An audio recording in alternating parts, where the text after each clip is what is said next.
तर धनंजय मुंडेंना रस्त्यावर फिरू देणार नाही, मनोज जरंगे अखेर कडाडले, भर सभेत दिला गंभीर इशारा।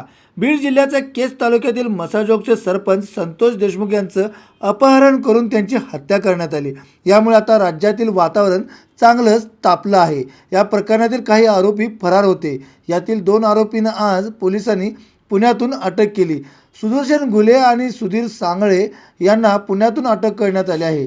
तर तिसरा आरोपी कृष्णा आंधळे अजूनही फरारच आहे। तर दुसरीकडे आज संतोष देशमुख यांच्या हत्येचा निषेध करण्यासाठी आज परभणीमध्ये आक्रोश मोर्चा काढण्यात आला आहे। या मोर्चात बोलताना मराठा आरक्षण आंदोलक मनोज जरंगे पाटील यांनी मंत्री धनंजय मुंडेंना थेट इशारा दिला आहे। संतोष देशमुख हत्या प्रकरणातील 2 आरोपींना आज पुण्यातून अटक करण्यात आली। तर 31 डिसेंबरला वाल्मिकी कराड देखील पुण्यातच CIDला शरण आला आहे। यावर बोलताना सर्व आरोपी पुण्यातच कसे सापडतात, आरोपींना पुण्यात कुणी सांभाळले, असा सवाल मनोज जरंगे पाटील यांनी केला आहे। दरम्यान पुढे बोलताना ते म्हणाले की माणसाच्या हत्या होत असताना सहन होत नाही, एकही आरोपी बाहेर आला तर सोडणार नाही। धनंजय मुंडे हत्या प्रकरणात सापडले तर त्यांना रस्त्यावर देखील फिरू देणार नाही, असा इशारा मनोज जरंगे पाटील यांनी दिलेला आहे। मी जास्त बोलत नाही, पण एक मात्र सांगतो, एक मात्र नक्की सांगणार की संतोष भैयाला ज्यावेळेस ते काल पोलीस स्टेशनला गेले त्यांना बोलण्यात आलं, धमकी देण्यात आलं, बरोबर आहे ना? कालच ना, परवा। मी आतापर्यंत नाव घेऊन कधी बोललो नाही, कारण माझा स्वभाव आहे, मला काहीतरी कुणकुण लागल्याशिवाय मी कोणाच्या वाटा जात नाही। पण यापुढं आमचे संतोष भैया तर आता गेलेतच, पण यापुढं जर त्यांचे कुटुंबीय आणि धनंजय भाऊ देशमुख आणि त्यांच्या कुटुंबियाला जर धक्का लागला तर धनंजय मुंडेला रस्त्याने सुद्धा फिरू देणार। आमचा एक भाऊ गेला, तो आता आम्ही सहन केला, त्या मुंड्याचं फिंड्याचं आम्ही तोंडावर नाव सुद्धा घेतलं नाही।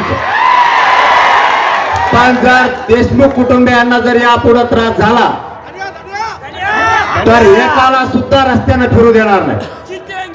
आणि परभणीकरांच्या सगळ्या बांधवांना आज सांगतो, इथून पुढच्या काळात जर त्रास झाला,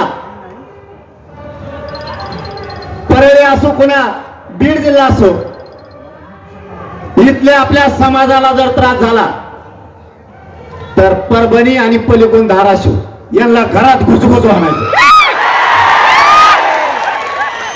जर इथून पुढे यांनी लोकांना आता त्रास दिला तर परभणी जिल्हा आणि पलीकडून धाराशिव एकदा यांना बघायचंच। हे बघा, मी असलं कधी बोलत नाही, पण व्यासपीठावर एवढे जमलेत सगळ्या पक्षाचे नेते, आमदार, खासदार, ज्यावेळेस अस्मितेचा विषय येतो, जर माणसाच्या मुर्देत पडायला लागले तर हे सहन होत नाही। आम्हाला माज नाहीये, आम्हाला मस्ती पण नाही। जर तुम्ही आमचे लेकरं उघड्यावरती पाडायला लागला, आज काय दशा आहे कुटुंबाची, कसं जगायचं त्या पोरीनं आणि त्या पोरानं? तुम्ही जर आमचे लोक मारून जर तुम्ही तुमचे आरोपी घरात लपून ठेवता, यांना पुण्यात नेमका सांभाळा कोणी? सगळे आरोपी पुण्यातच नेमके कसे सापडायला लागले? सगळे आरोपी हे पुण्यातूनच सापडतात। याचा अर्थ तुमच्या सरकारमधले मंत्री जे आरोपींना सांभाळायला लागले, या खंडणी मधल्या आरोपींना आणि हत्येतील आरोपींना, या दोघांची नार्को टेस्ट झाली पाहिजे आणि त्यांना सांभाळणाऱ्या सगळ्यांना सह आरोपी केलं पाहिजे। हे फाशी होणारच, फाशी जर नाही झाली ना, मग आता कोणतरी म्हणले, मला वाटतं खासदार का कोण म्हणले की 4 सीट कच्च होईल। सरकारचं ऐकून आणि तिथल्या मंत्र्याचं ऐकून जर का 4 सीट कच्च झालं आणि त्याच्यातला एक आरोपी जर बाहेर आला की मंत्री गोट्याने हल्ला, आता तुम्हाला हीच भाषा कळली. आता आमचा नाविलाज आहे. आम्ही करतो तो जातीवाद म्हणताय. संतोष भैया देशमुखांना जर आम्ही न्याय मागितला तर आम्हाला जातीवादी म्हणता. ही तुमची कोणती भाषा आहे? हे नवीन षडयंत्र सुरू झालंय. आपण जर संतोष भैयाकडून बोललो आपल्याला म्हणते हे जातीवाद करायला लागले. हे तुम्ही नवीन शब्द आणि षडयंत्र आणलंय. आम्ही संतोष भैयाकडून बोललो की आम्ही जातीवादी. आज तुम्ही आरोपीला सांभाळतात ते काय?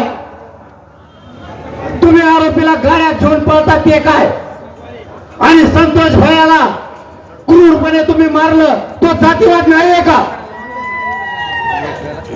आम्ही आरक्षण मागितलं की आम्ही जातीवादी. आज तुम्ही कोणताही वरबडून खाताय मग तुम्ही जातीवादी नाही. यांना काय म्हणायचं ते म्हणू द्या. इथून पुढच्या काळात आपण सावध राहा.